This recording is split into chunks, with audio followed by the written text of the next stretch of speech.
Hello friends, कैसे हैं आप सभी। आप आई होप आप सभी अच्छे होंगे, आपकी पढ़ाई काफ़ी अच्छी चल रही होगी। ठीक है, तो हमारा जो चैप्टर चल रहा था क्लास 11th का फिजियो का एक टॉपिक था, that is body fluid and circulation. उसी में हम लोग नेक्स्ट टॉपिक के ऊपर चलते हैं। पिछले लेक्चर में मैंने आपको कार्डियक साइकिल के बारे में पढ़ाया था। आई होप कार्डियक साइकिल आपको काफ़ी अच्छे से समझ में आ गया होगा। नेक्स्ट कुछ छोटी छोटी टॉपिक्स है, उसको हम लोग देख लेते हैं। आज हमारा कोशिश रहेगा कि आज हम लोग इस चैप्टर को रैप अप कर दें। नेक्स्ट चैप्टर हम लोग स्टार्ट करेंगे human skeletal system, that is locomotion and movement हम लोग स्टार्ट करेंगे। ठीक है, तो मैं आपको बता दूं कि हमारा एक टेलीग्राम चैनल भी है। अगर आप उससे नहीं जुड़े हुए हैं तो भाई जल्द से जल्द जुड़ जाइए, क्योंकि मैं हर एक लेक्चर हर एक टॉपिक से रिलेटेड शॉर्ट नोट्स वहाँ पर डाला करता हूँ। फिर आपको लॉन्ग नोट्स भी डाला करता हूँ, क्वेश्चंस भी डाला करता हूँ प्रैक्टिस के लिए। तो जल्द से जल्द जुड़ जाइए, लिंक आपको डिस्क्रिप्शन में मिल जाएगा। साथ ही मैंने अभी तक जिस भी चैप्टर को पढ़ाया है उस चैप्टर का प्लेलिस्ट भी आपको डिस्क्रिप्शन में मिल जाएगा। और वीडियो अच्छा लगे तो भाई लाइक करना, और इस पूरे चैप्टर से रिलेटेड आपको जो भी डाउट हो आप उसको कमेंट बॉक्स में लिख देना। मैं आपको सारा डाउट्स का सॉल्यूशन आपको लिख करके भेजूंगा। ठीक है, चलो हम लोग स्टार्ट करते हैं। आज हम लोग क्या पढ़ेंगे आप समझ लो। आज हम लोग पढ़ेंगे रेगुलेशंस ऑफ ब्रीदिंग। हम लोग ब्रीदिंग बोल रहा हूँ यार, रेगुलेशन ऑफ हार्ट बीट। हम लोग हार्ट बीट के बारे में पढ़े, हार्ट रेट के बारे में पढ़े। अब वो कैसे हमारे बॉडी में रेगुलेट किया जाता है। कभी कभी ऐसा सिचुएशंस आता है जब हमारा हार्ट रेट इंक्रीज हो जाता है, जैसे जब हम लोग रनिंग करते हैं, जंपिंग करते हैं, हेवी एक्सरसाइज करते हैं, इस समय हमारा हार्ट रेट इंक्रीज हो जाता है। और कभी कभी ऐसा होता है कि हार्ट डिक्रीज भी हो जाता है, क्योंकि भाई इंक्रीज हुआ है तो वापस से वो नॉर्मल कंडीशन में तो आएगा ना, तो फिर डिक्रीज भी हो जाएगा। तो ये कब इंक्रीज होगा, कब डिक्रीज होगा, हमारे बॉडी का कौन सा वो पार्ट है जो कि इस चीज़ को रेगुलेट कर रहा है, कंट्रोल कर रहा है, इसको हम लोग पढ़ेंगे। फिर उसके बाद हम लोग पढ़ेंगे ब्लड वेसल्स के बारे में, कि ब्लड वेसल्स जो होते हैं जो कि इस पूरे बॉडी फ्लूइड एंड सर्कुलेशन का सबसे इंपॉर्टेंट रोल प्ले करते हैं ब्लड का ट्रांसपोर्ट करने में। तो ब्लड वेसल्स कितने तरह के होते हैं हम लोग जानते हैं, आर्टरी, वेन और कैपिलरी। उसके बारे में हम लोग पढ़ेंगे डिटेल में। और लास्ट में फिर हम लोग लिम्फेटिक सिस्टम के बारे में पढ़ेंगे। आपको बताए थे फ्लूइड कनेक्टिव टिश्यू का दो पार्ट है, एक है ब्लड और एक है लिम्फ।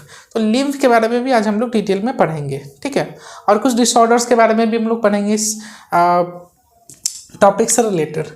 चलो, अगर मैं आपको बात करूँ रेगुलेशन ऑफ हार्ट रेट का, तो सबसे पहले हार्ट बीट और हार्ट रेट के बारे में आपको फिर से एक बार बता देता हूँ। हार्ट बीट वो एक कंप्लीट प्रोसेस है जिसमें हमारा heart 1 time systole plus 1 time diastole complete कर लेता है। ये होता है हार्ट बीट। और 1 मिनट में, दैट इज 60 सेकेंड में कितने बार ये हार्ट बीट रिपीट हो रहा है, उसी को हम लोग बोलते हैं हार्ट रेट, जो कि एक अडल्ट ह्यूमन बींग के अंदर 72 टाइम्स होता है। तो ये होता है हार्ट रेट।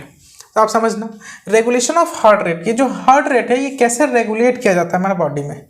देखो, हमारा बॉडी में ब्रेन का मैं बात करूँ तो ब्रेन का 3 पार्ट है, आप पढ़े होंगे, for brain, mid brain and hind brain. जिसमें से हाइंड ब्रेन का एक इंपॉर्टेंट पार्ट है, that is medulla oblongata. Hind brain में क्या क्या आता है, पॉन्स आता है, सेरिबेलम आता है और मेडुला ऑब्लंगाटा आता है, जो कि एक ब्रेन स्टेम का भी फॉर्मेशन करता है। तो मेडुला ऑब्लंगाटा में प्रेजेंट होता है कार्डियक सेंटर या फिर न्यूरल सेंटर, जो कि पूरे कार्डियोवैस्कुलर सिस्टम को कंट्रोल करता है हमारे बॉडी में।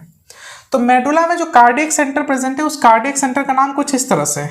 देखो, 2 कार्डियक सेंटर प्रेजेंट होता है मेडुला में।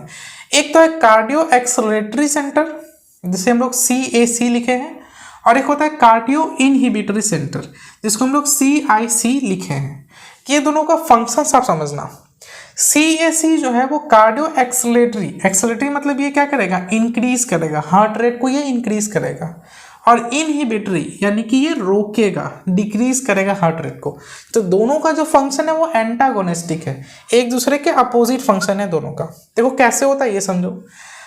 अगर मैं कार्डियो एक्सेलरेटरी सेंटर की बात करूं तो कार्डियो एक्सेलरेटरी सेंटर से पेयर ऑफ सिंपैथेटिक नर्व्स का फॉर्मेशन होता है। कुछ नर्व्स यहाँ से फॉर्मेशन होता है जो कि हार्ट तक जाता है, वो सिंपैथेटिक नर्व होता है जो कि पेयर में प्रेजेंट होता है, यानी कि टोटल 2 नर्व्स का फॉर्मेशन होता है। और वो नर्व्स कहाँ जाता है, सीधे हमारे हार्ट के राइट अपर चैम्बर में SA नोड के पास चला जाता है। आपको पढ़ाया था मैं SA नोड और AV नोड के बारे में। तो SAN का मतलब सीनो-आर्टरी नोड, तो इसको हम लोग SA नोड बोलते हैं। तो देखो क्या होगा, ये SA नोड के पास सिग्नल भेजेगा। क्यों भेजेगा, इससे क्या होगा, इससे ये चीज़ होगा कि हार्ट रेट इंक्रीज हो जाएगा। वेंट्रिकुलर कॉन्ट्रैक्शन जो है, वेंट्रिकल जितना ज़्यादा कॉन्ट्रैक्ट करेगा उतना ज़्यादा ब्लड का पंपिंग होगा, तो वेंट्रिकुलर कॉन्ट्रैक्शन का जो स्ट्रेंथ है वो भी इंक्रीज हो जाएगा। ये सारा काम कौन करा रहा है? यही pair of sympathetic nerve signal भेज रहा है ऐसे नोड को, जिसकी वजह से ये सारा चीज़ हो रहा है। और फाइनली क्या हो जाएगा? कार्डियक आउटपुट भी हमारा इंक्रीज हो जाएगा। वेंट्रिकुलर कॉन्ट्रैक्शन की वजह से कार्डियक आउटपुट भी इंक्रीज हो जाएगा। कार्डियक आउटपुट मतलब क्या होता है? पर मिनट हमारा जो हार्ट है वो कितना वॉल्यूम ऑफ ब्लड को पंप करता है, दैट इज कार्डियक आउटपुट, जो कि 5 लीटर होता है ह्यूमन बींग के अंदर। और जिसकी वजह से क्या होता है? हार्ट रेट भी इंक्रीज हो जाता है। साथ में आप समझो कुछ हार्मोन्स भी हैं जो कि हार्ट रेट को इंक्रीज कराने का काम करते हैं। अब ये हार्मोन कहाँ से रिलीज होते हैं? ये सिंपैथेटिक नर्व जो है वो इस हार्मोन को रिलीज कराने का काम करता है। हमारा एक ग्लैंड है बॉडी में, किडनी के ऊपर प्रेजेंट होता है, दैट इज एड्रिनल ग्लैंड। वहाँ से 2 हार्मोन रिलीज होता है जिसका नाम है एड्रिनलिन और नॉर एड्रिनलिन। इसी को हम लोग एपिनेफ्रिन और नॉर एपिनेफ्रिन भी बोलते हैं। जैसे ही ये दोनों इंक्रीज रिलीज होगा, ये क्या करेगा? हार्ट रेट को इंक्रीज करने का काम करेगा।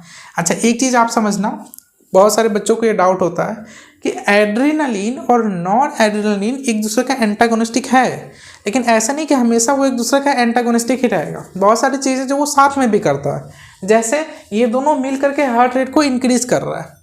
एंटागोनिस्टिक हमेशा कौन होगा? सिंपैथेटिक और पैरासिम्पैथेटिक। सिंपैथेटिक जो काम करेगा उसको पैरासिम्पैथेटिक क्या करेगा? अपोज करेगा।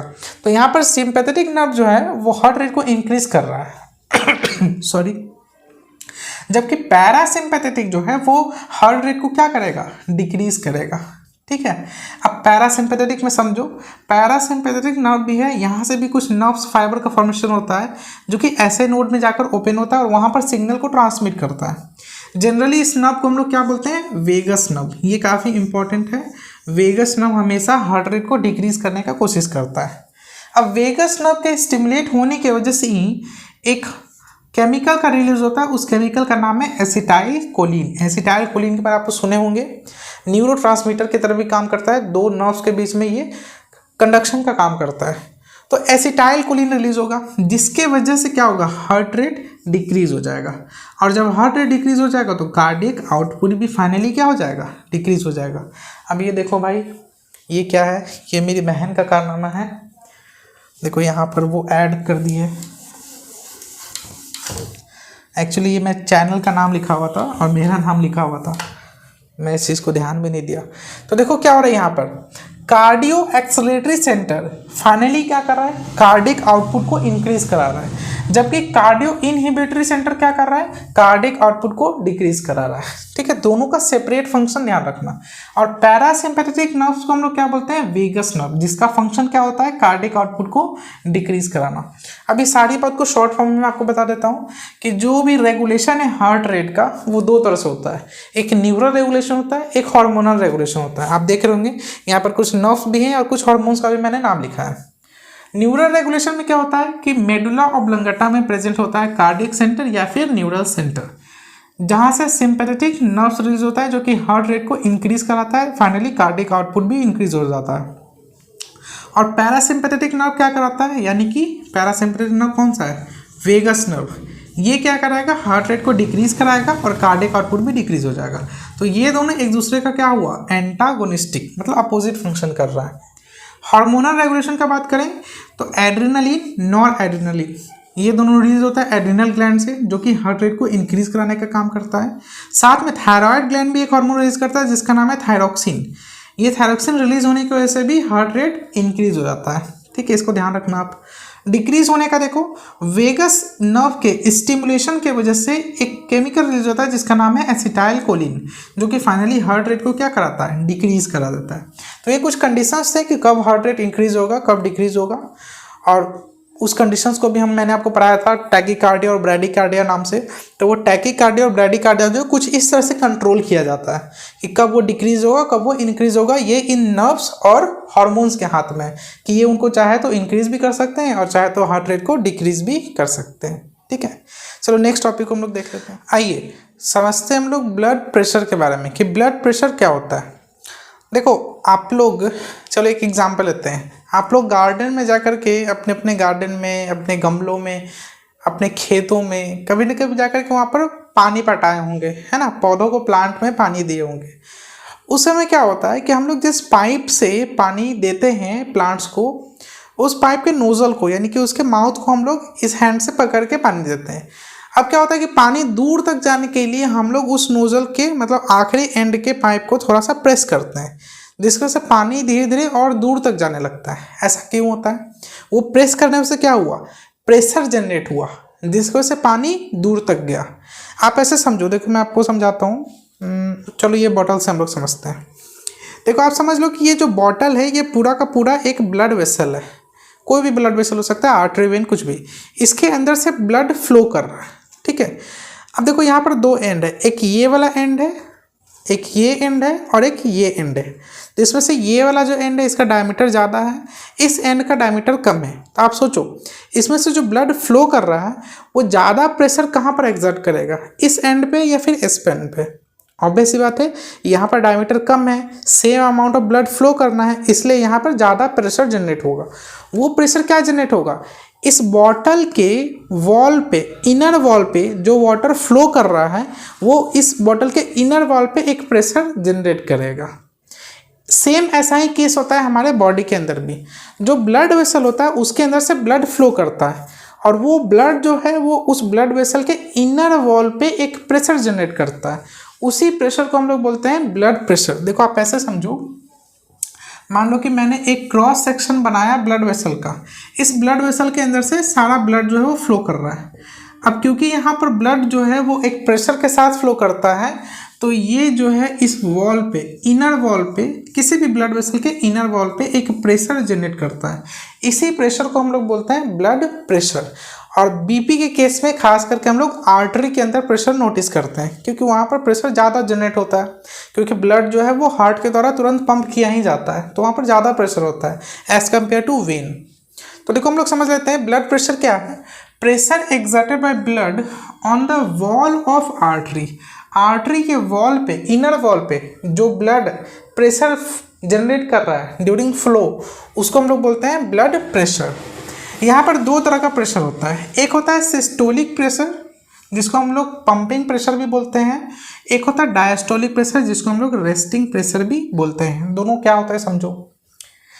जिस समय हमारा हार्ट कॉन्ट्रैक्ट कर रहा है यानी कि सिस्टोलिक कंडीशन में, उस समय फ्लो हुआ ब्लड जो ब्लड वेसल में, ब्लड वेसल के इनर वॉल पे जो प्रेशर जनरेट करेगा, उस प्रेशर को हम लोग क्या बोलेंगे, सिस्टोलिक प्रेशर। डायस्टोलिक प्रेशर क्या है, जब हमारा जो हार्ट है वो रिलैक्स कर रहा है, इस समय जो ब्लड फ्लो कर रहा है वो ऑब्वियस सी बात है रिलैक्सेशन के स्टेट में प्रेशर कम एग्जर्ट होगा और कॉन्ट्रैक्शन में ज़्यादा प्रेशर जनरेट होगा। तो रिलैक्सेशन के समय जो ब्लड वॉल पे, ब्लड वेसल के वॉल पे जो प्रेशर जनरेट कर रहा है, उस प्रेशर को हम लोग बोलेंगे डायस्टोलिक प्रेशर या फिर रेस्टिंग प्रेशर। तो दोनों समझो क्या होता है। सिस्टोलिक प्रेशर का हायर लिमिट क्या होता है, जब मैक्सिमम कॉन्ट्रैक्शन हो जाएगा, ड्यूरिंग मैक्सिमम कॉन्ट्रैक्शन, उसी को हम लोग बोलेंगे हायर लिमिट। और डायस्टोलिक में क्या होता है, रेस्टिंग कंडीशन होता है, जिस समय पूरी तरह से रेस्ट कर रहा होगा, पूरा तरह से रिलैक्सेशन टाइम होगा, उस समय जो प्रेशर आएगा वो सबसे लोअर लिमिट होगा उस प्रेशर का। अब इसका वैल्यू का बात करें तो हायर प्रेशर जो होता है वो 120 mmHg होता है, जबकि लोअर लिमिट जो होता है वो 80 mmHg होता है एक नॉर्मल ह्यूमन बीइंग के अंदर। तो नॉर्मल जो हमारा ब्लड प्रेशर हो गया वो क्या हो गया, 120/80 mmHg। इस तरह से हम लोग ब्लड प्रेशर को मेजर करते हैं, जिसमें से ऊपर वाला जो होता है वो बताता है सिस्टोलिक प्रेशर को और नीचे वाला जो होता है वो बताता है डायस्टोलिक प्रेशर को। ये सिस्टोलिक और ये डायस्टोलिक प्रेशर को बताता है। अब जिस इंस्ट्रूमेंट से ब्लड प्रेशर को मेज़र किया जाता है उस इंस्ट्रूमेंट को हम लोग बोलते हैं स्फिग्मोमैनोमीटर। आप लोग देखते होंगे डॉक्टर के पास जाते होंगे ब्लड प्रेशर मेज़र करवाने के लिए, तब तो बहुत तरह के मशीन्स आ गए हैं। पहले जो होता था, जो अभी मैक्सिमम जगह भी अभी वही यूज़ होता है, मरकरी वाला, पारा वाला, तो वो जो होता है वो ज़्यादा एक्यूरेट वैल्यू निकालता है। तो वो मरकरी और पारा वाला जो मशीन होता है जिससे बीपी नापा जाता है, उस डिवाइस को हम लोग क्या बोलते हैं, स्फिग्मोमैनोमीटर बोलते हैं। अब तो इलेक्ट्रिकल स्फिग्मोमैनोमीटर भी आ गया है। अब देखो ये जो मेज़र किया जाता है, मैंने आपको बताया कि आर्टरी के वॉल पे जो प्रेशर जनरेट होगा उसको मेज़र करेंगे। तो जिस आर्टरी से मेज़र किया जाता है उस आर्टरी का नाम है ब्रैंकियल आर्टरी या फिर रेडियल आर्टरी। आपको इसका डायग्राम भी यहाँ पर दिख रहा होगा। ब्रैंकियल आर्टरी क्या होता है, ये वाला जो यहाँ पर जो आर्टरी है इसको हम लोग बोलते हैं ब्रैंकियल आर्टरी, और यहाँ पर जो आर्टरी है इसको बोलते हैं रेडियल आर्टरी। तो यहाँ से भी बीपी चेक किया जाता है और यहाँ से भी बीपी चेक किया जाता है। तो ये तो था नॉर्मल चीज़ कि बीपी होता क्या है। अब डिसऑर्डर्स में क्या है, डिसऑर्डर ये है कि जब नॉर्मल से ज़्यादा बीपी बढ़ जाए या नॉर्मल से बीपी और ज़्यादा डिक्रीज हो जाए, तो ये डिसऑर्डर के केस में आ जाता है। तो ये चीज़ मैंने आपको यहाँ पर लिखा है, देखो अगर बीपी मोर देन 140/90 हो गया है ना, यानी कि आप ये समझो बीपी 140 और 90 से ज़्यादा हो गया। नॉर्मल केस में क्या होता है 120/80 होता है, ये इंक्रीज होते होते 140/90 से भी ज़्यादा हो गया। इस साइन का मतलब होता है मोर देन, तो मोर देन 140/90 हो गया, तो ऐसे कंडीशन को हम लोग बोलेंगे हाइपरटेंशन, यानी कि बीपी इंक्रीज हो जाना। इस केस में क्या हो रहा है, ब्लड प्रेशर इंक्रीज हो रहा है। और यहाँ पर क्या हो रहा है, बीपी लेस देन 120/70 अगर हो गया तो उसको हम लोग बोलेंगे हाइपोटेंशन। यहाँ पर ब्लड प्रेशर क्या हो रहा है, डिक्रीज हो रहा है। तो ये दो कंडीशंस है, हाइपरटेंशन और हाइपोटेंशन, जो कि डिसऑर्डर के अंदर आता है। तो डिसऑर्डर में ये होता है, बाकी नॉर्मल बीपी का जो कंसेप्ट है वो मैंने आपको बता दिया। ठीक है, नेक्स्ट हम लोग पल्स के बारे में समझ लेते हैं, फिर कुछ और डिसऑर्डर्स के बारे में भी समझेंगे। आइए अब हम लोग समझ लेते हैं पल्स के बारे में कि भाई पल्स क्या होता है। अच्छा, पल्स का नाम सुन करके जिनके भी दिमाग में ये आ रहा है, भाई आपको एक अच्छे साइकाट्रिस्ट की ज़रूरत है इस समय, है ना, वरना कार्डियक साइकिल के बाद पल्स का मतलब ये दिमाग में तो नहीं आना चाहिए था। खैर जोक्स अपार्ट, पल्स का मतलब क्या होता है समझो। पल्स का डेफिनेशन होता है the regular expansion of artery caused by the blood flow, मतलब ब्लड के फ्लो होने की वजह से आर्टरी का एक्सपेंशन होना, मतलब आर्टरी जो उसके फील में हम उसको वो फील भी कर सकते हैं पल्स को। आर्टरी का एक्सपेंशन कॉन्ट्रैक्शन, एक्सपेंशन कॉन्ट्रैक्शन होना, ये क्यों हो रहा है, क्योंकि उसके अंदर से ब्लड फ्लो इजेक्ट कर रहा है, मतलब ब्लड फ्लो हो रहा है due to the contraction of heart, heart के कॉन्ट्रैक्ट होने की वजह से। तो मैं इसका डेफिनेशन भी आपको लिख करके दे दूंगा, ठीक है। इसी को हम लोग बोलते हैं पल्स। पल्स को हम लोग फील भी कर सकते हैं जब यहाँ पर रेडियल आर्टरी को टच करेंगे काफ़ी ध्यान से और शांत माहौल में, और आप इसको फील करेंगे तो आप यहाँ पर एक्सपेंशन ऑफ आर्टरी को फील कर सकते हैं। आपको ऐसा लगेगा कि यहाँ पर आर्टरी में हल्का सा कॉन्ट्रैक्शन रिलैक्सेशन चल रहा है। ये पल्स जो है आप नेक के पास प्रेजेंट आर्टरी में भी फील कर सकते हो, है ना। कभी शांति से पीस माइंड से आप इसको ध्यान करके देखना, यहाँ पर आपको पल्स दिख जाएगा। आप यहाँ पर वॉच को मतलब टाइमर लगा करके आप 1 मिनट के अंदर आप इसको मेज़र भी कर सकते हो कि कितने टाइम्स ये पल्स जनरेट हो रहा है, वही होता है हार्ट रेट, है ना, सेम ही चीज़ है। अच्छा, ये पल्स क्यों जनरेट होता है, due to the pulse pressure. Pulse pressure क्या होता है, ये कॉज है, कारण है जिसकी वजह से पल्स यानी कि एक्सपेंशन ऑफ आर्टरी होता है। ये पल्स प्रेशर है क्या, एक तरह का ग्रेडियंट है, यानी डिफरेंस है दो प्रेशर्स का। ये दो प्रेशर्स क्या है, एक तो प्रेशर का हायर लिमिट और एक प्रेशर का लोअर लिमिट, दोनों को जब हम लोग सबट्रैक्ट कर देंगे, दोनों का डिफरेंस निकाल देंगे, उसी को हम लोग बोलते हैं पल्स प्रेशर। यानी कि pulse pressure is equal to systolic pressure minus diastolic pressure.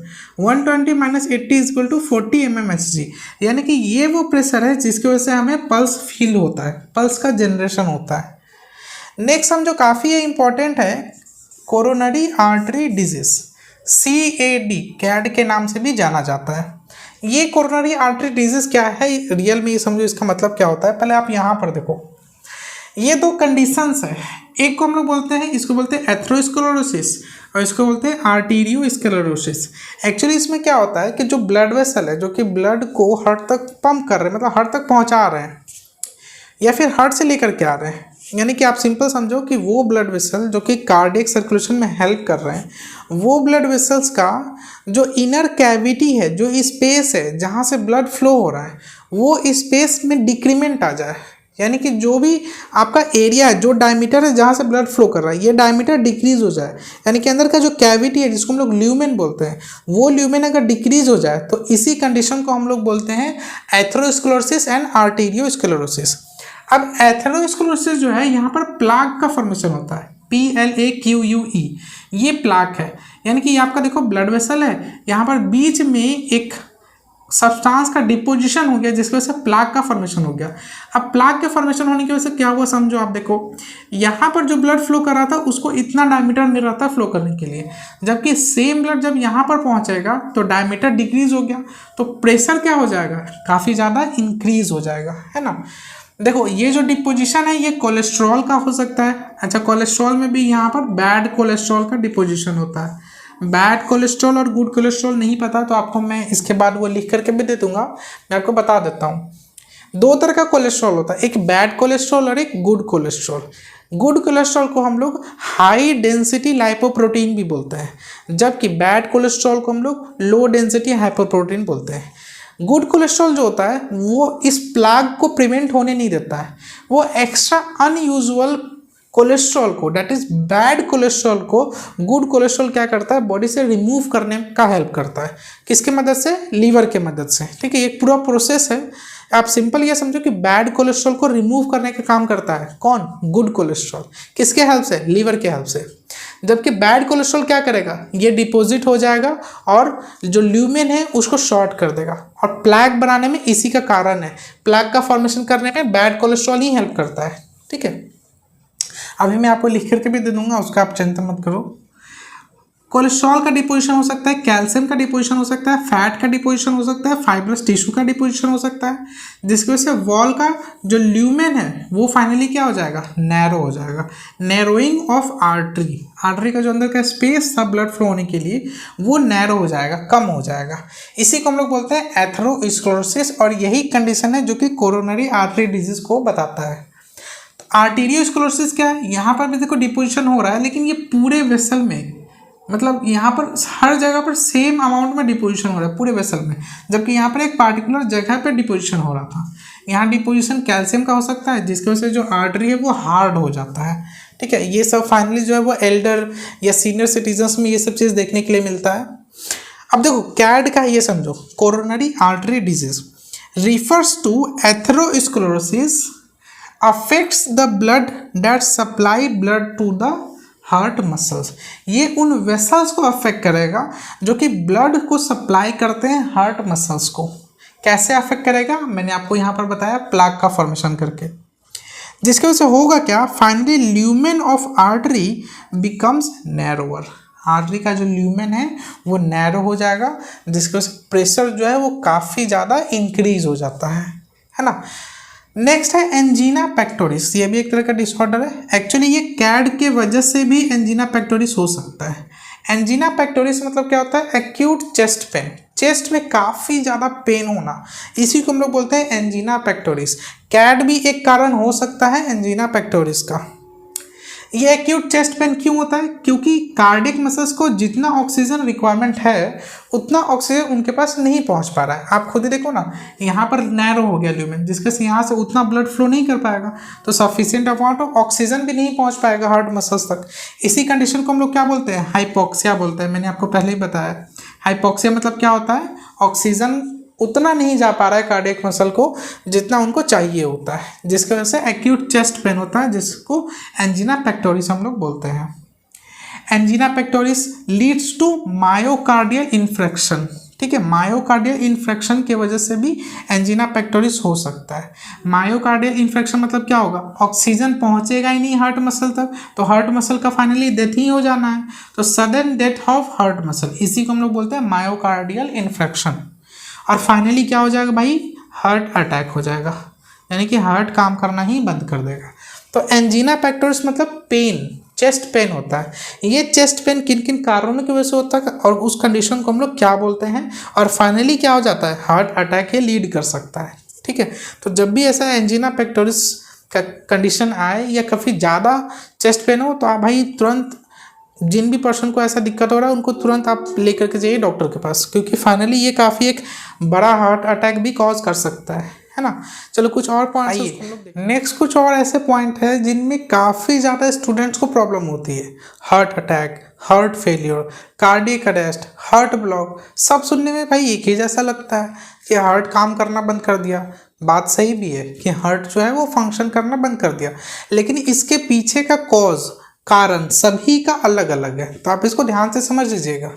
जैसे हार्ट अटैक जो है वो हार्ट अटैक आता है, अभी मैंने थोड़ी देर पहले भी आपको बताया था, मतलब मायोकार्डियल इन्फ्रेक्शन के बारे में। उसमें क्या होता है कि जितना ऑक्सीजन चाहिए कार्डियक मसल्स को उतना ऑक्सीजन उनके पास नहीं पहुंच पाता है। इसका कारण स्क्लेरोसिस भी हो सकता है, एथेरोस्क्लेरोसिस या फिर आर्टेरियोस्क्लेरोसिस। जिसकी वजह से कार्डियक मसल्स का डेथ होने लगता है। इसी प्रोसेस को हम लोग बोलते हैं मायोकार्डियल इन्फ्रैक्शन, और फाइनली वो क्या लीड करता है, हार्ट अटैक लीड करता है।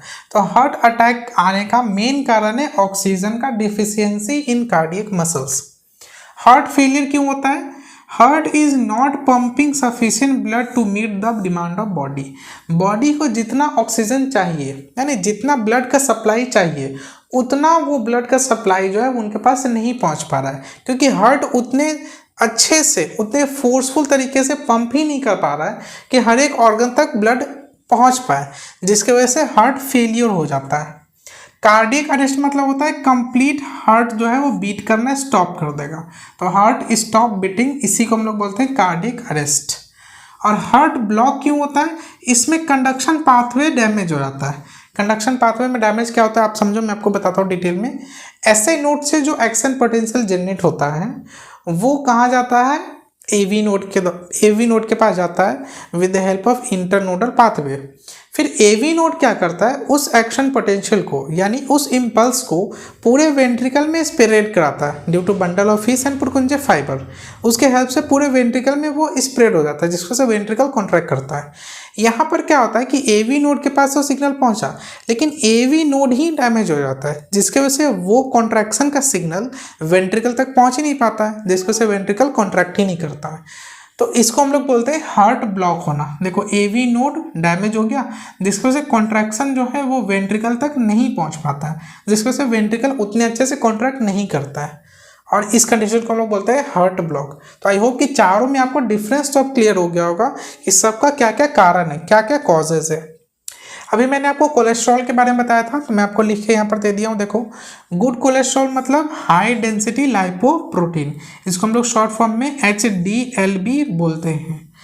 ये क्या करेगा, help to remove bad cholesterol from the body through liver. Liver के हेल्प से ये बैड कोलेस्ट्रॉल को बॉडी से एक्सक्रीट आउट करेगा। ये प्लैक बनाने में मतलब उसको प्रिवेंट करता है, प्लैक बनने नहीं देता है, प्रिवेंट प्लैक बिल्डअप। ये गुड कोलेस्ट्रॉल हमें कहाँ से मिलेगा? वेजिटेबल खाने से मिलेगा, फ्रूट्स खाने के वजह से मिलेगा, फाइबर्स से मिलेगा।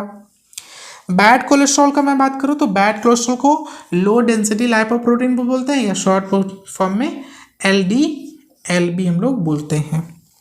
ये क्या करेगा, ये पार्शियल या फिर टोटल वेसल को ब्लॉक कर देगा।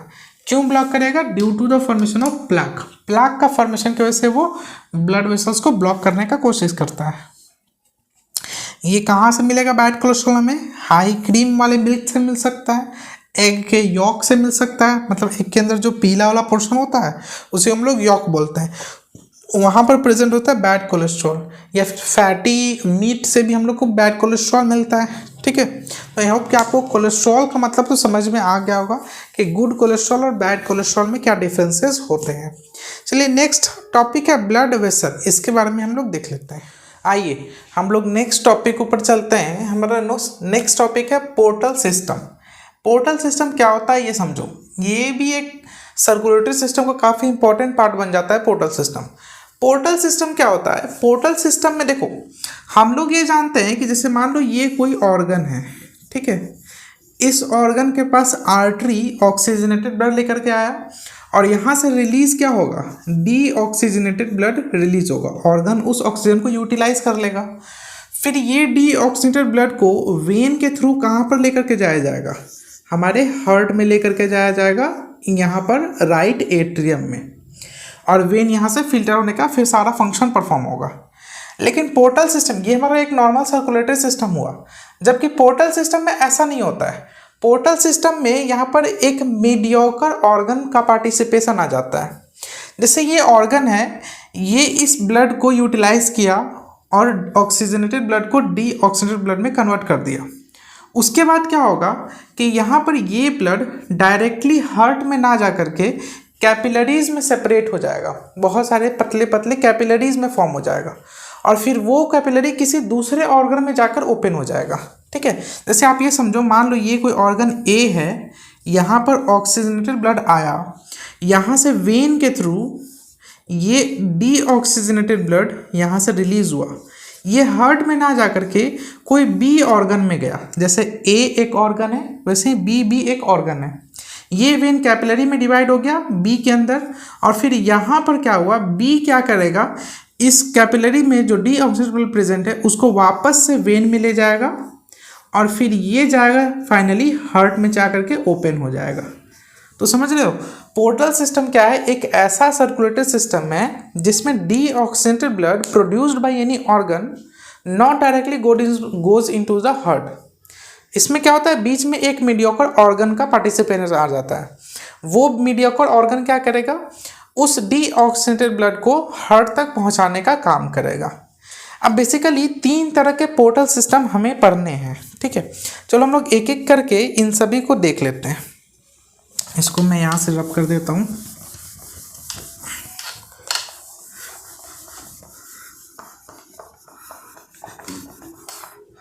देखो, हमारा सबसे फर्स्ट जो पोर्टल सिस्टम है वो है renal portal system. Renal portal system में क्या होता है कि देखो, रीनल पोर्टल सिस्टम ज़्यादातर फ्रॉग में ही पाया जाता है। मैमल्स में रीनल पोर्टल सिस्टम एब्सेंट होता है, यानी ह्यूमन बीइंग में रीनल पोर्टल सिस्टम नहीं होगा। फ्रॉग में रीनल पोर्टल सिस्टम भी होगा और फ्रॉग में हाइपोफाइजियल पोर्टल सिस्टम दोनों ही प्रेजेंट होगा। मैमल्स का बात करें तो मैमल में रीनल पोर्टल सिस्टम नहीं प्रेजेंट होगा, हेपेटिक पोर्टल सिस्टम होगा और हाइपोफाइजियल पोर्टल सिस्टम होगा, और फ्रॉग में सिर्फ 1 नंबर वाला और 2 नंबर वाला पोर्टल सिस्टम प्रेजेंट होगा। यानी कि फ्रॉग में सिर्फ ये एक अकेला पोर्टल सिस्टम प्रेजेंट है जो कि मैमल्स में नहीं है, और हाइपोफाइजियल एक ऐसा पोर्टल सिस्टम है जो कि मैमल्स में है तो जबकि फ्रॉग में नहीं है। तो ऐसे क्वेश्चंस असर्शन रीजन में पूछे जा सकते हैं। देखो, रीनल पोर्टल सिस्टम में क्या होता है, रीनल वर्ड से हमें क्लियर हो रहा होगा कि कहीं ना कहीं ये किडनी से रिलेटेड है।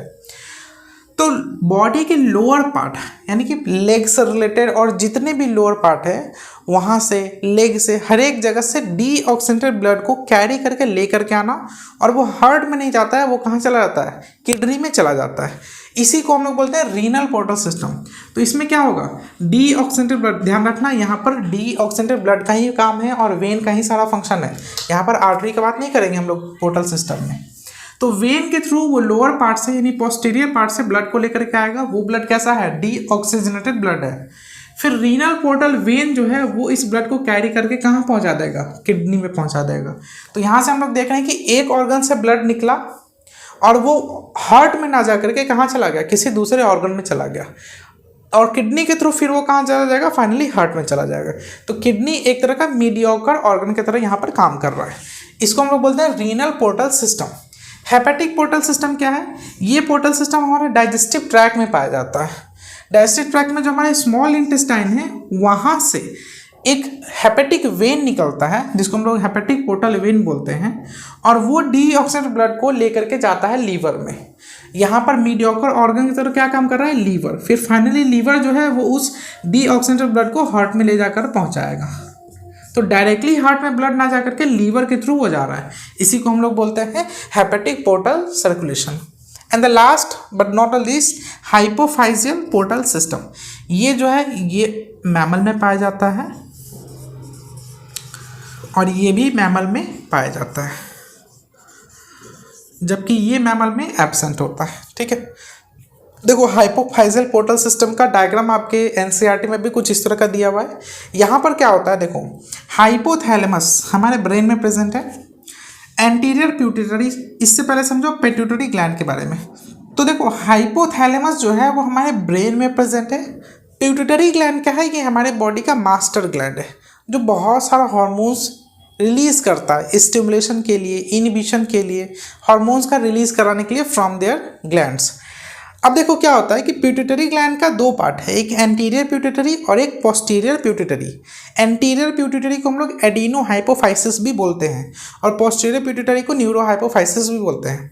तो यहाँ पर जो पोर्टल सिस्टम प्रेजेंट है वो हाइपोथैलेमस और एंटीरियर पिट्यूटरी के बीच में प्रेजेंट है। एंटीरियर पिट्यूटरी को क्या बोलते हैं, एडिनो हाइपोफाइसिस बोलते हैं। तो हाइपोथैलेमस से जो वेन के थ्रू ब्लड निकला है, दैट इज डीऑक्सीजनेटेड ब्लड, वो हार्ट में ना जाकर के कहाँ जाता है, एंटीरियर पिट्यूटरी ग्लैंड में चला जाता है। कौन सा वेन है जो कि कैरी करता है, उस वेन को हम लोग बोलते हैं हाइपोफाइजियल पोर्टल वेन। फिर एंटीरियर पिट्यूटरी से वो डीऑक्सीजनेटेड ब्लड कहाँ चला जाएगा, हार्ट में चला जाएगा। तो यहाँ पर मीडियोकर ऑर्गन की तरह कौन काम कर रहा है, एंटीरियर पिट्यूटरी काम कर रहा है। भाई आई होप कि आपको पोर्टल सिस्टम के बारे में तो समझ में आया होगा। मैं एक बार फिर से रिपीट करता हूँ। ये हमारे बॉडी में एक ऐसा सर्कुलेटरी सिस्टम है जिसमें एक ऑर्गन से रिलीज हुआ डीऑक्सीजनेटेड ब्लड डायरेक्ट हार्ट में ना जा करके कैपिलरी में डिवाइड होता है और किसी दूसरे ऑर्गन में जाता है, फिर उस ऑर्गन से वो ब्लड फाइनली हार्ट में चला जाता है। ठीक है, इसी को हम लोग बोलते हैं पोर्टल सिस्टम। 3 तरह का पोर्टल सिस्टम है। मोस्ट इंपॉर्टेंट आपको ये ध्यान रखना है कि फ्रॉग में रीनल पोर्टल सिस्टम पाया जाएगा और हेपेटिक पोर्टल सिस्टम पाया जाएगा, जबकि मैमल्स में हेपेटिक पोर्टल सिस्टम पाया जाएगा और हाइपोफाइजियल पोर्टल सिस्टम पाया जाएगा। ठीक है, चलो नेक्स्ट हम लोग ब्लड वेसल के बारे में आइए नेक्स्ट हम लोग समझ लेते हैं ब्लड वेसल्स के बारे में। भाई ब्लड वेसल्स का काफ़ी इंपॉर्टेंट रोल है पूरे सर्कुलेटरी सिस्टम को मेंटेन करके रखने में, कनेक्ट करके रखने में। Total 3 types of blood vessels present होते हैं अगर हम ह्यूमन या फिर किसी मैमल्स का बात करें तो। That is artery, when and capillary, जिसमें हम लोग जानते हैं कि आर्टरी जो है वो ऑक्सीजनेटेड ब्लड को कैरी करता है accept pulmonary artery, and when जो है वो डीऑक्सीजनेटेड ब्लड को कैरी करता है एक्सेप्ट पल्मोनरी वेन, और कैपिलरी जो है वो सबसे थिनेस्ट या फिर फाइनेस्ट ब्लड वेसल है जो आर्टरी और वेन से बनता है। ठीक है, देखो ये एक सर्कुलेटरी सिस्टम है जो हमारे बॉडी में चलता है, जिसमें हार्ट से सबसे पहले जो ब्लड रिलीज होता है वो जाता है एओर्टा में। फिर देखो ये तीनों ही आर्टरी का ही फॉर्म है, जिसमें से एओर्टा सबसे थिकेस्ट ब्लड वेसल है, फिर उससे थिन आर्टरी और सबसे थिन आर्टेरियोल प्रेजेंट है, और आर्टेरियोल जब और थिन हो जाता है तो वो बना लेता है कैपिलरी, और कैपिलरी फाइनेंस क्या करता है, एक्सचेंज में हेल्प करता है टिश्यू के साथ। फिर वहाँ से जो डीऑक्सीजनेटेड ब्लड का फॉर्मेशन होता है वो जाता है वेन्यूल में, फिर वेन में, और फाइनली वेना कावा के थ्रू वो चला जाता है हार्ट में। इसमें से ये जो आपको इतना पोर्शन दिख रहा है ये इनसाइड द ऑर्गन का पार्ट है, यानी कि ये ऑर्गन के अंदर में ये सारे चीज़ प्रेजेंट होते हैं। बाकी सारे जो हैं वो ऑर्गन के बाहर बॉडी में प्रेजेंट होते हैं। तो देखो ब्लड वेसल 3 टाइप्स का होता है, आर्टरी, वेन एंड कैपिलरी। अब हम लोग आर्टरी और वेन के एनाटॉमी को समझ लेते हैं। एनाटॉमी मतलब इंटरनल स्ट्रक्चर, कि वो किन किन लेयर्स से बना हुआ है। ठीक है, टोटल 3 लेयर्स प्रेजेंट होते हैं आर्टरी और वेन में। देखो ये जो 3 वॉल्स हैं, यानी कि जो आर्टरी और वेन के वॉल हैं, ये इन 3 लेयर से बने होते हैं, जिसमें सबसे आउटर लेयर जो होता है उसको हम लोग बोलते हैं ट्यूनिका एक्सटर्ना, जो कि लूज कनेक्टिव टिश्यू का बना होता है। मिडिल लेयर को हम लोग बोलते हैं ट्यूनिका मीडिया, जो कि स्मूथ मसल का बना होता है। देखो ये जो मिडिल लेयर है, इसी के थिकनेस में कम और ज़्यादा होने की वजह से आर्टरी और वेन का क्या फॉर्मेशन होता है। हम लोग जानते हैं कि वेन का ल्यूमेन जो है वो आर्टरी के कंपैरिजन में ज़्यादा होता है, यानी कि आर्टरी में जो मिडिल लेयर है वो ज़्यादा थिक होगा एज कम्पेयर टू वेन।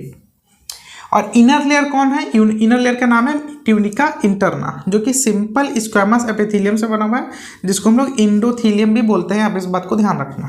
ठीक है, तो ये 3 लेयर से मिल करके हमारा जो आर्टरी और वेन है वो फॉर्म होता है। अभी हम लोग आर्टरी और वेन का डिफरेंस देखेंगे, तो उसमें हम लोग ये तीनों लेयर्स का भी डिफरेंस देखेंगे कि दोनों में क्या क्या दिक्कत है, मतलब किन में क्या क्या चेंजेस हैं, जिसकी वजह से वो आर्टरी और वेन डिफरेंट हो जाता है। ये देखो एक स्टार पॉइंट लिखा हुआ है कि ट्यूनिका मीडिया, यानी कि ये मिडिल लेयर थिक होता है आर्टरी में एज कम्पेयर टू वेन, जिसके वजह से आर्टरी का जो वॉल है वो इलास्टिक और नॉन कोलैप्सिबल बन जाता है। इलास्टिसिटी प्रॉपर्टी आ जाता है और वो आसानी से कोलैप्स नहीं करता है आर्टरी, जबकि वेन इसके कंपैरिजन में क्या होता है, नॉन इलास्टिक होता है एंड कोलैप्सेबल होता है। एक और स्टार पॉइंट है कैपिलरी। कैपिलरी मैंने आपको बताया कि सबसे फाइनेस्ट, सबसे थिनेस्ट ब्लड वेसल है। यहाँ पे ना ही ट्यूनिका एक्सटर्ना प्रेजेंट होगा और ना ही ट्यूनिका मीडिया प्रेजेंट होगा। कैपिलरी में सिर्फ और सिर्फ ट्यूनिका इंटरना प्रेजेंट होता है, दैट इज इंडोथीलियम। क्योंकि आप ही सोचो ना, कैपिलरी को एक्सचेंज करना है, तो जितना कम से कम जितना थिन वॉल होगा उतना आसानी से एक्सचेंज हो पाएगा किसी भी सब्सटेंस का, न्यूट्रिशन का या गैसेस का, जिसके चलते कैपिलरी में सिर्फ और सिर्फ ट्यूनिका इंटरना यानी कि इंडोथीलियम प्रेजेंट है। और कैपिलरी का मेन फंक्शन क्या है, एक्सचेंज में हेल्प करना, एक्सचेंज प्रोसेस को कंप्लीट कराना। ठीक है, चलो नेक्स्ट हम लोग आर्टरी और वेन में डिफरेंस देख लेते हैं कि दोनों में क्या क्या डिफरेंस है। नेक्स्ट हम लोग आर्टरी और वेन के बीच में कुछ डिफरेंसेस को देख लेते हैं। देखिए ये आर्टरी और वो वेन का क्रॉस सेक्शन एरिया है। जैसे ये मान लीजिए आर्टरी है, तो इसको हमने इस तरह से कट कर दिया और यहाँ से जो देखने पे दिख रहा है वो डायग्राम आपका बनाया हुआ है, इसी को हम लोग बोलते हैं क्रॉस सेक्शन एरिया। देखो ध्यान से देखोगे तो ये जो सबसे आउटर लेयर ब्लैक कलर का है, ये ब्लैक कलर का लेयर क्या है, सबसे outer layer, that is tunica externa. फिर ये जो आपको पूरा लेयर दिख रहा है ब्लू कलर का, ये ब्लू कलर का जो लेयर है इसको बोलेंगे हम लोग middle layer, that is tunica media. और सबसे इनर लेयर जो ब्लैक कलर का है वो है इंडोथेलियम यानी कि ट्यूनिका इंटरना।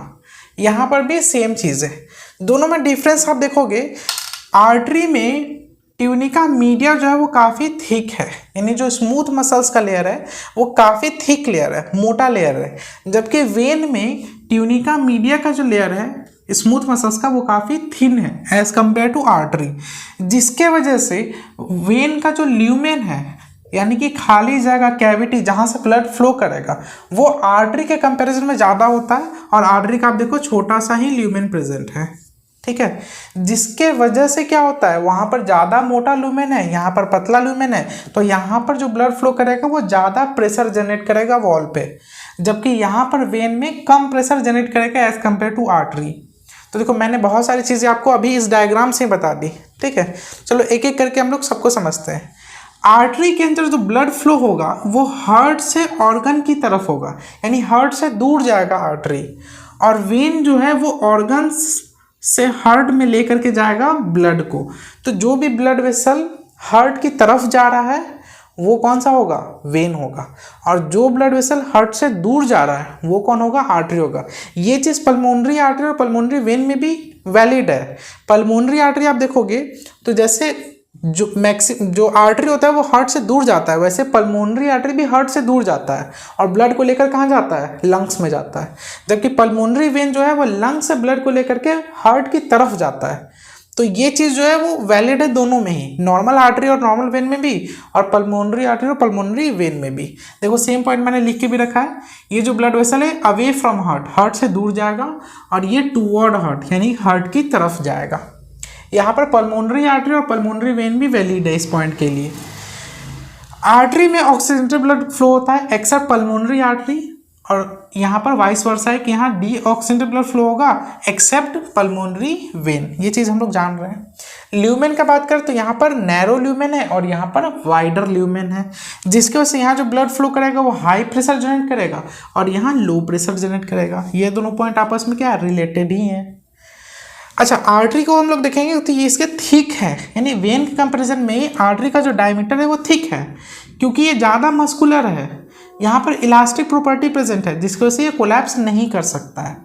वेन में ठीक इसका उल्टा है, ये थिन है, लेस मस्कुलर है, क्योंकि यहाँ पर ट्यूनिका मीडिया पतला लेयर प्रेजेंट है, नॉन इलास्टिक है और कोलैप्सेबल है, यानी कि वेन के कोलैप्स होने का चांस ज़्यादा है, वेन के फटने का चांस ज़्यादा है एज कम्पेयर टू आर्टरी।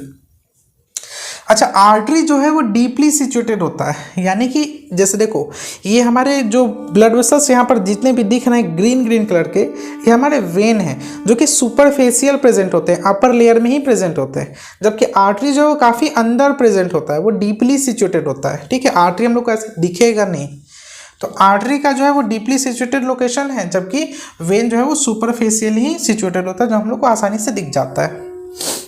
अच्छा, आर्टरी में कोई भी वल्व प्रेजेंट नहीं होता है, यहाँ पर वल्व एब्सेंट होता है, और वेन में क्या होता है, वल्व प्रेजेंट होता है। वल्व का मेन फंक्शन क्या है बताओ?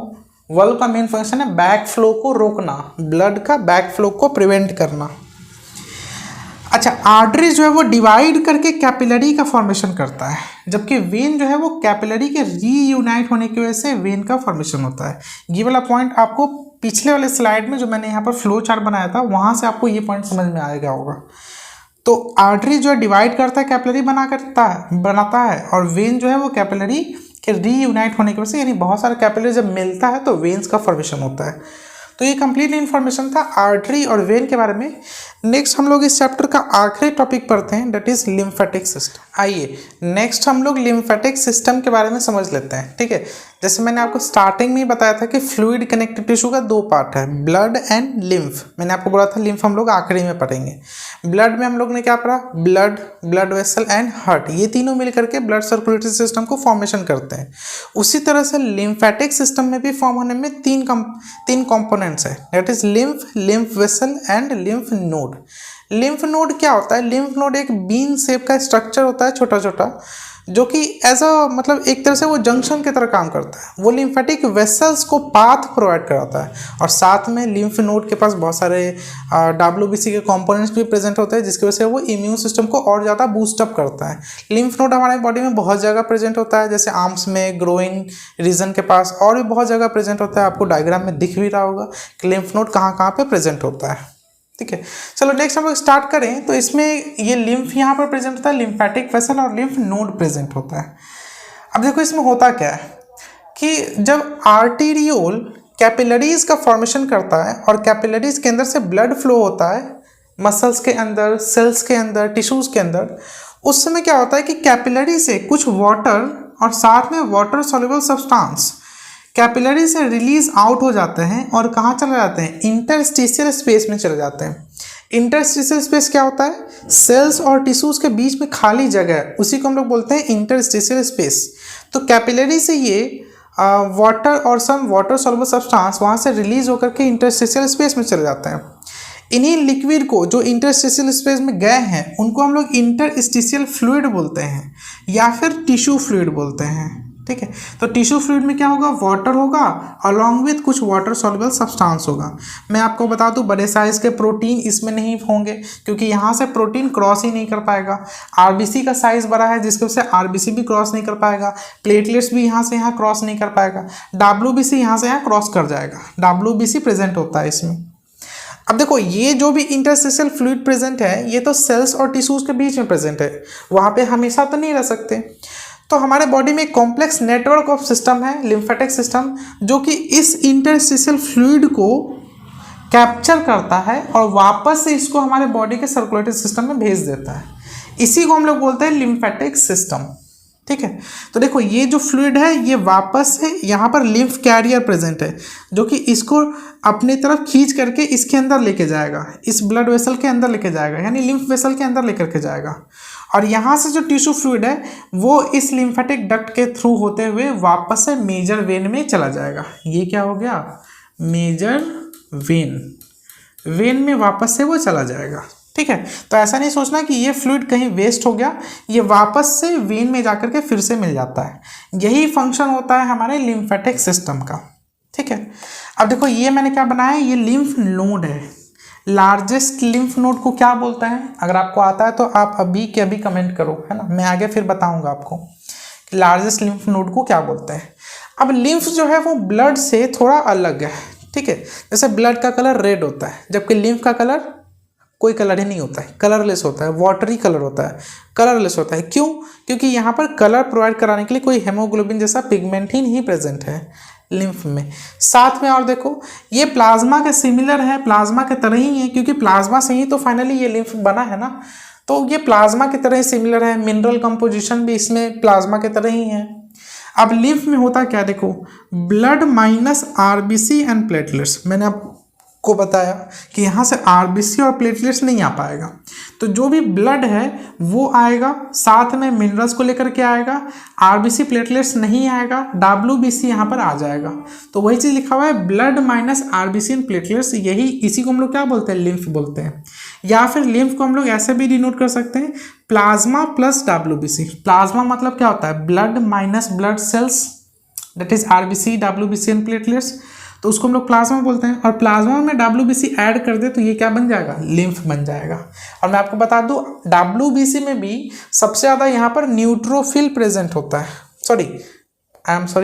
न्यूट्रोफिल तो ब्लड में सबसे ज़्यादा प्रेजेंट होता है ना, यहाँ पर सबसे ज़्यादा लिम्फोसाइट प्रेजेंट होता है। देखो लिम्फोसाइट यहाँ पर मैक्सिमम अमाउंट में प्रेजेंट है, आरबीसी एंड प्लेटलेट्स एब्सेंट है। यहाँ पर ये बात समझो, ब्लड में क्या है कि ब्लड में ऑक्सीजन और न्यूट्रिएंट्स का क्वांटिटी ज़्यादा है as compare to carbon dioxide and waste material, जबकि लिम्फ में ऑक्सीजन और न्यूट्रिएंट का क्वांटिटी कम है as compare to CO2 and waste material. यहाँ पर कार्बन डाइऑक्साइड और वेस्ट मटेरियल ज़्यादा है, ऑक्सीजन और न्यूट्रिएंट कम है।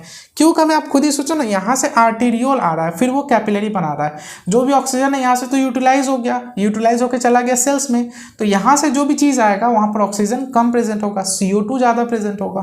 ठीक है, तो ये कंप्लीट इन्फॉर्मेशन था आपको लिम्फेटिक सर्कुलेटरी सिस्टम के बारे में। स्प्लीन हम लोग को जानना है, तो हम लोग एक बार स्प्लीन को थोड़ा सा डिटेल में देख लेते हैं। लिम्फ में क्योंकि ज़्यादा अमाउंट में WBC प्रेजेंट है, जिसकी वजह से लिम्फ जो है हमारे इम्यून सिस्टम को भी काफ़ी ज़्यादा बूस्टअप करता है, पैथोजेन से लड़ने का काम करता है, वायरस और बैक्टीरिया को जो डिजीज कॉज करने हैं उनको किल करने का भी काम करता है। तो लिम्फेटिक सिस्टम का हमारे बॉडी में बहुत सारा रोल है, ठीक है। लिम्फ नोड में भी एक चीज़ है, डिसऑर्डर है कि लिम्फ नोड कभी कभी स्वेल हो जाता है काफ़ी ज़्यादा, जो कि कैंसर को कॉज कर सकता है। मतलब कैंसर का एक सिम्टम हो सकता है लिम्फ नोड का स्वेल होना, जिसको हम लोग लिम्फोमा भी बोलते हैं, ठीक है। अच्छा, स्प्लीन के बारे में समझ लो। स्प्लीन क्या है? Largest lymph node. Lymph node में भी सबसे बड़ा जो लिम्फ नोड है हमारे बॉडी में, उसी को हम लोग बोलते हैं स्प्लीन। स्प्लीन को और क्या बोला जाता है बताओ? मैंने आपको बताया पहले भी, स्प्लीन को हम लोग बोलते हैं ग्रेवयार्ड ऑफ RBC, या फिर स्प्लीन को हम लोग ब्लड बैंक भी बोलते हैं, ठीक है। तो ये सब छोटी छोटी बातें याद रखना, ब्लड बैंक भी हम लोग बोलते हैं स्प्लीन को। एम्ब्रायोनिक स्टेज का अगर मैं बात करूँ तो एम्ब्रायोनिक स्टेज में, यानी कि जब एम्ब्रियो फॉर्म होता है उस समय स्प्लीन का जब फॉर्मेशन होता है, तो स्प्लीन RBC का प्रोडक्शन में भी हेल्प करता है, यानी RBC को भी प्रोड्यूस करता है, ठीक है। अभी कुछ पॉइंट्स हैं, जैसे हमारे बॉडी में स्प्लीन, लिवर और किडनी, ये तीनों ऑर्गन को मिला करके हम लोग ब्लड फिल्टर एपरेटस बोलते हैं। हमारे बॉडी का ब्लड फिल्टर एपरेटस इन 3 कंपोनेंट से बना होता है, जबकि RBC फिल्टरिंग एपरेटस जो है वो स्प्लीन एंड लीवर से फॉर्म होता है। किडनी का कोई रोल नहीं है RBC को फिल्टर करने में, स्प्लीन और लिवर जो है वो RBC फिल्टरिंग एपरेटस का फॉर्मेशन करता है। तो मैंने इस चैप्टर से रिलेटेड आपको हर एक छोटी से छोटी चीज़ें भी आपको एकदम क्लियर कर दी है। आप एक काम करना, आपको अगर किसी भी तरह का कोई भी दिक्कत हो इस चैप्टर में, तो आप मुझे फ्री हो, आप आराम से मुझे कमेंट बॉक्स में लिख सकते हो, मैं सभी कमेंट का रिप्लाई आपको दूंगा, ठीक है। और मुझे आप लोग बताना कि आप लेक्चर को सिर्फ देखते हो या फिर नोट्स भी बनाते हो, क्योंकि मैं इतना लिख के जो आपको बताता हूँ, ये इसलिए बताता हूँ कि आपको नोट्स के लिए इधर उधर ना जाना पड़े। आप डायरेक्ट मेरे बोर्ड पे लिखे हुए चीज़ को अपने नोट कॉपी में नोट कर सकते हैं, कोई एक्स्ट्रा पॉइंट को ज़रूरत नहीं है नोट करने का। आपको जितना मैं आपको नोट कराता हूँ उतना आपके लिए सफिशियंट है। नीट एग्ज़ाम तक या किसी भी मेडिकल एंट्रेंस एग्ज़ाम तक ये पॉसिबल है, मतलब वहाँ तक भी सही है। 11th-12th के लिए तो बेस्ट है ही भाई, ठीक है। और किस तरह का मैं चेंजेस या फिर कुछ और नया कर सकता हूँ लेक्चर्स में, इसके लिए आप मुझे सजेशन देना। हाँ, एक चीज़ है कि थोड़ा सा स्टूडियो का मतलब जो लाइट है वो थोड़ा सा डल जैसा है, इसको मैं इम्प्रूव करने की कोशिश कर रहा हूँ, मैं इसको जल्दी ही इम्प्रूव कर दूँगा। तो थैंक यू सो मच। एक स्माइल के साथ ये चैप्टर हम लोग फिनिश किए। नेक्स्ट चैप्टर हम लोग स्टार्ट करेंगे लोकोमोशन एंड मूवमेंट। तो लोकोमोशन एंड मूवमेंट का काफ़ी जल्दी फर्स्ट लेक्चर आपको आएगा। लेक्चर्स आने में देर हो रहे हैं, क्योंकि आप खुद ही सोचो, पहले मैं 10-10, 12-12 या 15 मिनट्स का लेक्चर बनाया करता था, तो मैं डेली अपलोड कर दिया करता था। लेकिन अब मैं 1 आवर, मतलब लगभग 1 आवर का लेक्चर मेरा होता है एवरेजली, तो वो 1 आवर का लेक्चर रिकॉर्ड करने में, एडिट करने में काफ़ी ज़्यादा समय लग जाता है, ठीक है। तो इसलिए लेक्चर्स आने में थोड़ा सा डिले हो रहा है। मैं कोशिश कर रहा हूँ, मैं कंटिन्यूसली कोशिश कर रहा हूँ, ट्राई कर रहा हूँ कि जितना जल्द से जल्द लेक्चर मैं अपलोड करने का कोशिश करूँ, ठीक है। हम लोग इस चीज़ को और धीरे धीरे इम्प्रूव करने का कोशिश करेंगे। चलिए, आज के लिए थैंक यू सो मच।